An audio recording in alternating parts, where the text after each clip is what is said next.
Hey everyone, Mitch coming in from the Commander's Core Studio. Welcome to the show. So on today's episode, I've got a fun one for you. I'm talking about the best commanders that you've never built. And yeah, of course, there's a card list link in the description below for any of the cards that you're excited about getting on this episode. With all that said, let's jump into them. First up, Prime Speaker Zagana. My gosh, is this a powerhouse commander that players just forget about? Less than 1,000 decks to its name and every single other commander we bring up on this list, but this one, oh my gosh, the power potential. A 1/1 Merfolk Wizard for 6 mana in Simic, enters with X counters on it, the greatest power among other creatures you control. When Prime Speaker Zagana enters, draw cards equal to its power. That is an insane ETB. This is basically like, okay, I am guaranteed to be your biggest creature, all right? Greatest power, +1 essentially, and say, hey, you know what? I am going to be absolutely massive and draw you an insane amount of cards on an ETB that does not have a cast trigger requirement, meaning that you can easily get it again and again and again. I mean, let's just talk about a couple of things, okay? Number one, there are a lot of low to the ground, high power creatures that maybe have a downside, but with this commander, it doesn't really matter. Slumbering Trudge, a brand new one, a 6/6 plant beast for X and a green, enters with a number of stun counters on it equal to 3-X. Whenever they stun counter on it, tap it. Here's the thing about this one. Yeah, even if it has stun counters on it, it still has 6 power in play for a single green mana that you can get down super early, and you can go, yeah, all right, when Prime Speaker Zagana comes in, I'm drawing 7 cards thanks to this. Mana Gorger Hydra, a 1/1 Trampling Hydra for just 3 mana, again, low to the ground. If a player casts a spell, you get a counter on it. This can grow to absolutely massive proportions, and then your commander, again, for this small investment of 3 mana, has a giant power potential because of it. Of course, we also have plenty of other giant creatures that can well be giant on their own. Cult of Primal Hunger, 12/12 Trampling Elder Dinosaur for 12 mana, but you're never going to pay that. Costs X less to cast, works the total power among creatures you control. Again, able to easily cast this for as low as just 2 mana for 12 power. When your commander comes into play, you're drawing 13.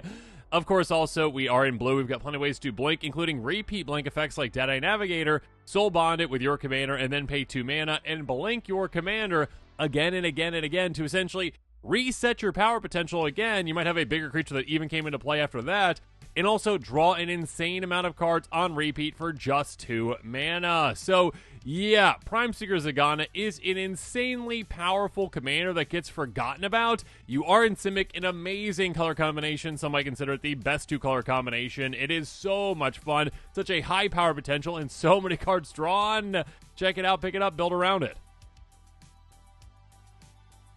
But Nixless Unshackled is such a unique commander, such a strange commander, such an amazing commander, and one that is so incredibly spicy. A 4/4 demon with Flample for 6 mana in black. When opponent searches their library, the player sacrifices a creature and loses 10 life. 10 life! That is insane!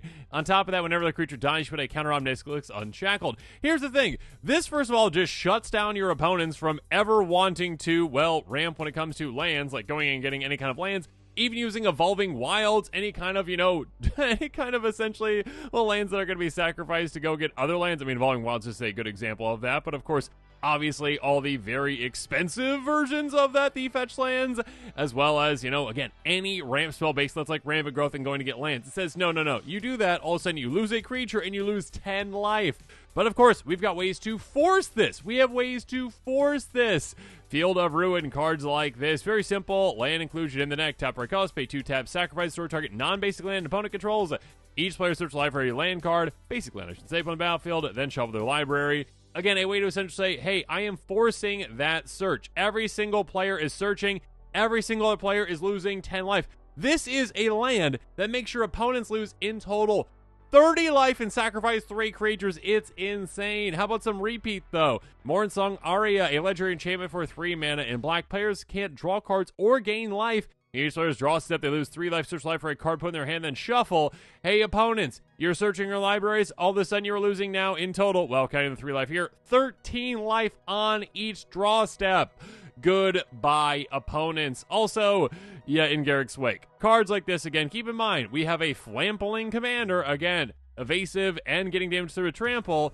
all of a sudden, when another creature dies, get a counter on it, it can become absolutely massive. Destroy all creatures you don't control and all planeswalkers you don't control, destroying everything and making your commander absolutely massive. Again, you can win with combat damage, you can win with commander damage, you can win with your opponents just having to search their libraries and lose all their life in some very spicy ways. Such a fun, unique, and crazy cool commander. Next up, Nihilor. Yeah, this one is often forgotten, but so spicy. 3/5 for 5 mana in Esper. Enters the battlefield for each opponent. Tap up to one untapped creature you control. When you do, gain control of target creature that player controls with power less than or equal to the tapped creature's power for as long as you control Nihilor. By the way, hey, if you attack with a creature an opponent controls, or owns, I should say, you gain 2 life and that player loses 2 life. Basically a little punishment and saying like, hey, I'm swinging with your creature. Sorry. Yeah, being able to essentially gain control of your opponent's creatures, though. Mind Flayer, you can build like an entire theft deck around this one. A 3/3 for 5 mana. When it enters the battlefield, gain control of target creature for as long as you control Mind Flayer. Basically, just go take the biggest creature on the board. Now it is your own. And now with Nihilor, you can go, okay, ETB, tap that giant creature, take a slightly smaller creature, and also tap Mind Flayer to, get a mid-sized creature, essentially. You can start utilizing the biggest creatures in the battlefield to steal even, the same size or slightly smaller creatures again and again and again. Or how about, permanently take them again, even if your commander, leaves the battlefield? Willbreaker, I love you. 2/3 Human Wizard for 5 mana. Whatever creature opponent controls becomes the target of a spell or ability you control. Gain control of that creature for as long as you control Willbreaker. Yeah, again, your commander does target. Do keep that in mind. Some even more amazing theft. Cloud Shift, of course, you are in, a great color combination for all of the great blink effects, really. Exile a creature control, return to the battlefield under control. Again, you're in a great color combination for this. Blinking your commander when you need to basically reset the creatures that you are stealing. Yeah, it is such a good commander, such a strong commander. Utilize your opponent's best creatures against them and just dominate the table. Solkanar, the Swamp King, is an absolute blast, and a blast from the past. A 5/5 demon with Swamp Walk for 5 mana in Grixis. Where a player casts a black spell, you gain 1 life. Yeah, this is such a spicy commander. First of all, again, it is basically unblockable against certain players, so do keep that in mind, and that can be absolutely huge. You throw like a Blackblade Forged on this or something like that, and all of a sudden it is a 2-shot KO on anyone that has a swamp. It's 2-shot KO on anyone, but they can't actually block because they're actually, in trouble, and they don't have a way to do that. So, hey, how about cards like, Demon's Horn, though? Another way to gain even more life. Like I say, black spell, you may gain 1 life. A way to double up on your commander's effect. And how can we take advantage of this life gain? Well, with our commander and with this, Marauding Blight Priest. Plenty of these types of cards that say, hey, whenever you gain life, each opponent loses 1 life. There's a lot of these types of effects out there, essentially. And being able to go, okay, I've got all these different ways to gain life. Players playing black spells, including my opponents, but of course me as well, I'm going to be gaining and draining my opponents. And also other triggers that, you benefit from. Which of the mores? 4/4 Death Touch for 5 mana. At the beginning of your end step, if you gain life this turn, each one sacrifice a creature of their choice. You trade up to 1 creature card from your grave to your hand. Yeah, basically a giant edict effect that keeps happening again and again and again and again and again throughout the game. And you keep recurring creatures. This is so much value. Yeah, there's a lot of value to be had for Solkanar, the Swamp King. So much fun to be had as well. Such a spicy commander. And again, keep in mind, unblockable against certain players too. Check it out, pick it up, build around this gem. Gura the Boundless Sky is such a fun commander and underrated one. A 4/4 Dragon Spear for 5 mana in green, flying Death Touch. When it dies, choose 1. Search life for it to 3 land cards, reveal and put in your hand, then shuffle, or create an XX green spirit creature, and then all of a sudden, land you control. It's absolutely massive. It can be a really good direction to go with it. It's a huge creature that you can make with this, but the spicier of the two is definitely tutoring for any 3 lands. Again, keep in mind, it doesn't say basic, it's any 3 lands. You can do some really cool, again, mono green land combo type builds where you're like, okay, I've got, a sacrifice outlet and play a greater good, which is an amazing card. Sacrifice creature, draw cards, equal sacrifice creature's power, discard 3 cards. So with your commander, again, you actually want it to die. Sacrifice, draw 4, discard 3. Awesome. Some good card advantage there. That being said, hey, Dark Depths. Yeah, this is what you're going to tutor for. Legendary Snowland enters with 10 ice counters on it by paying 3 movement ice counter from it. It's got no ice counters on it. You sacrifice it. If you do, you make Merit Lage a legendary 20/20 black avatar creature dog with flying and indestructible. So much fun. One of the best tokens out there of all time, obviously. But of course, we've got a way to cheat around this. Instead of paying, well, basically, 30 mana in total to take all those ice counters off, we have Thespian Stage. Tap for a colorless, pay 2 tap, becomes a copy of target land, except it has this ability, which basically means that it turns into Dark Depths, but without any of those counters on it, meaning that it automatically goes bye-bye, and we make a 20/20 flying indestructible Merit Ledge to dominate the table. Yeah, again, this is a commander that does not get a lot of respect at all. Players definitely ignore it compared to some of the other Dragon Spirits out there, and it is one that has so much potential for such spicy builds, because you can build around very specific lands and go get those and do some really crazy things. Check it out, pick it up, build around this gem. Next up, Roshin Meanderer. Again, an uncommon commander that players definitely underrate. A 4/4 giant shaman for 4 mana in Gruul. Tap for colorless, or basically, 4 mana. Your mana pool, only use this mana in spells that have, X, essentially, or cost that have X. This is such a spicy commander. It basically doubles up your mana on your next turn. It's like, hey, yeah, for next spell, you have an insane amount of mana super early in the game. Again, you ramp on turn 2, you get this on turn 3. On turn 4, you're like, oh, I've got I don't even know, 9 mana to utilize. Cast something massive like an Animus Awakening. You can do that. A lot of amazing X spells, obviously amazing Hydras out there as well. But just an example, okay, source for X and a green for the top X card your library. All land cards among them on the battlefield tapped, rest behind your library in random order. And if you've got 2 or more instant sorcery cards in your graveyard, untap those lands, you will have that. So yeah, do that. Really spicy. A great way to get a lot of things out. Of course, Seeker of Skybreak and other cards that untap creatures are insane with this. A 2/1 elf for 2 mana, tap, untap target creature. Untap your commander, tap again, and all of a sudden you get 8 mana output out of your commander. Again, super early in the game, able to just give you so much insane mana for X spells, and there are so many great ones out there.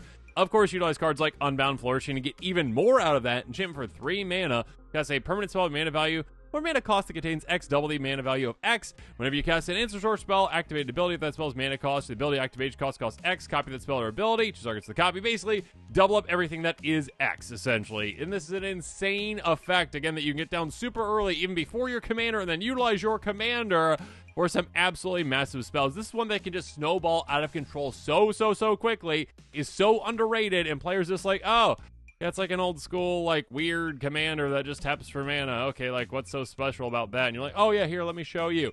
And then you dominate the game. Check it out, pick it up, build around it. Cathek, Crucible Goliath, is such a cool commander, such a spicy commander that players underrate here, there, and everywhere. A 4/4 for a Rexian Beast for 4 mana in Rakdos. At the beginning of your end step, you may sacrifice another creature. If you do, reveal off the top of your library to reveal a non-ledger creature card less your mana value. Put on the battlefield, then put the rest of my library in random order. Here's the thing. Players get a little tripped up on me, okay, I like that you're, getting creature off the top of your library, but it's technically a smaller one, so I'm losing out on value out of my creatures, right? No, you don't worry about your creatures, you worry about your opponent's creatures. Threat and effects like Furnace Rains are amazing with this commander. Sorcerer 3 mana and red. Gain control of target creature until end of turn. Untap that creature until end of turn. It has haste, and whenever this creature is common to a player or battle, create a treasure token. Yeah. You steal a creature, and then you're like, okay, yeah, if it's free to swing out with it, hit someone, get a treasure token, and then you're like, oh yeah, my end step, sacrifice it, and all of a sudden, I not only just utilized an opponent's creature in combat, got value out of it, and now all of a sudden, I am removing it from the game and saying, hey, goodbye. Yeah, it's basically a removal spell now too, but I also get a free creature off the top of my library for free. Absolutely crazy. Of course, there's other ways to get value off of that too. Morbid Opportunist, a great example of that. 1/3 Human Rogue for 3 mana. Whenever one or more other creatures die, draw a card. Triggers only once each turn.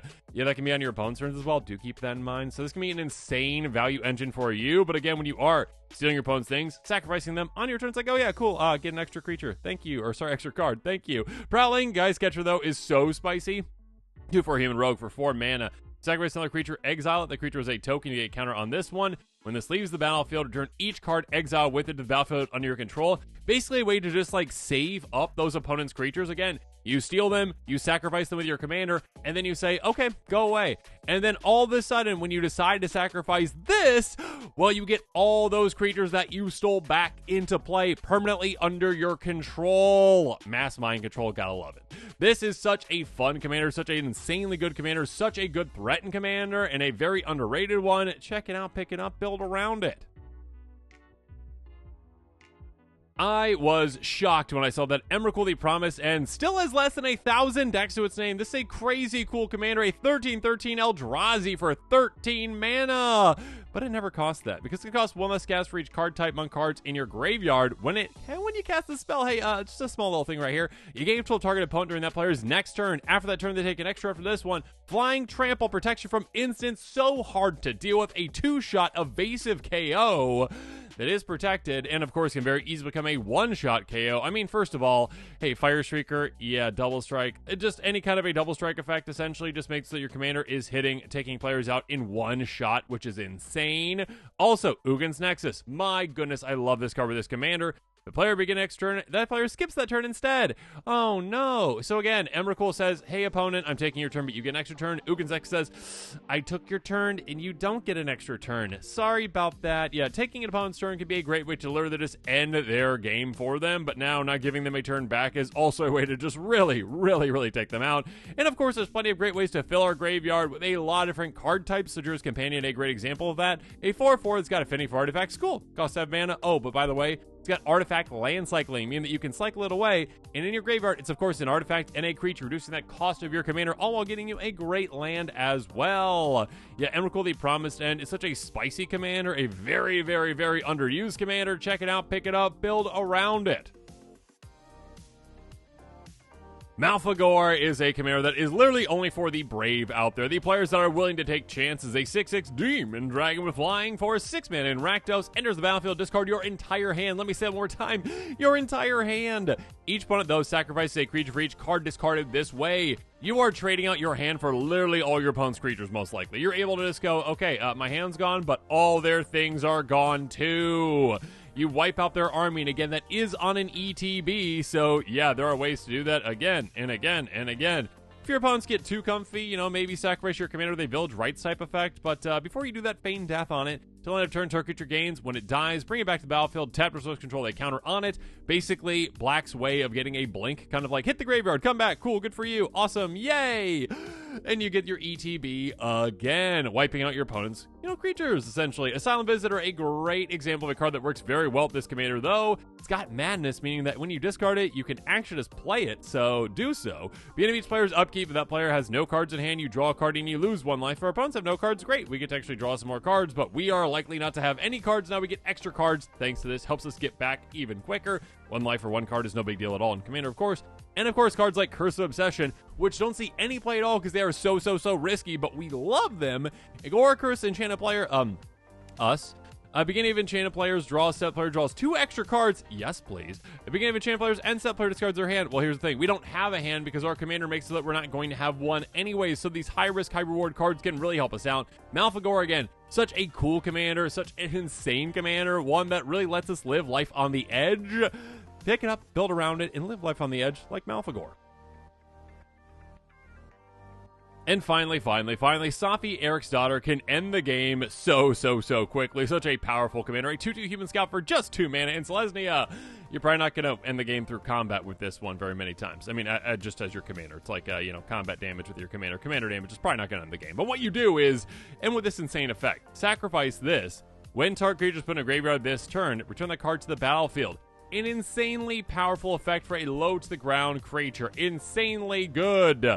Because, well, here's the thing. Renegade Rallier. We've got other cards that do very similar things. A 3/2 Human Warrior for 3 mana in Selesnya. When it enters the battlefield of a permanent you control left the battlefield this turn, return target permanent card with converted may cost 2 or less to your graveyard of the battlefield. Here's the thing. Our commander has power 2 or less. So, with this, we can bring our commander back. And our commander can bring this back. But we do need to sacrifice this to be able to get that to happen. So, Spawning Pit and plenty of other free sacrifice outlets can be amazing for this. Sacrifice a creature, put a charge counter on Spawning Pit. You can also remove charge counters from it by paying 1 to make a lot of 2/2. So, there you go. Good for you. I guess technically it could be an infinite number. Rules are out there. A trillion. Okay, fine. Sure, a trillion, counters on this. We have to pay for these creature decks to come out, but there's other ways to win. Plenty of other ways. I mean, infinite life with any of these Soul Sister type effects, or how about, Altar of the Brood, such a cool card. Artifact for 1, whenever the permanent enters the battlefield under control, each opponent puts the top card of their library into their graveyard.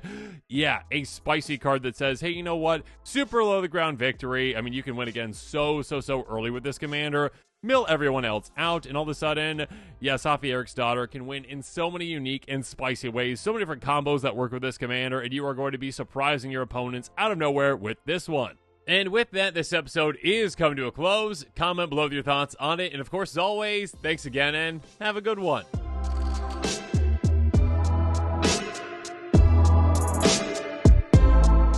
This show and episodes like this one are possible thanks to viewers like you. If you're looking for an easy way to help support this show, make sure that you like, share, and subscribe. Also, hit that bell notification icon so you don't miss any new episodes. You can also go check out our playmats and other merchandise at thecommandersquarters.com. Another easy way to support this show is with our TCG player affiliate links. So whether you're buying a deck or individual cards, you can use this general link right here or one in the description. And the final way that you can support this show is by supporting us directly by becoming a patron. There are many benefits to being a patron, and I truly couldn't do this without all of their support.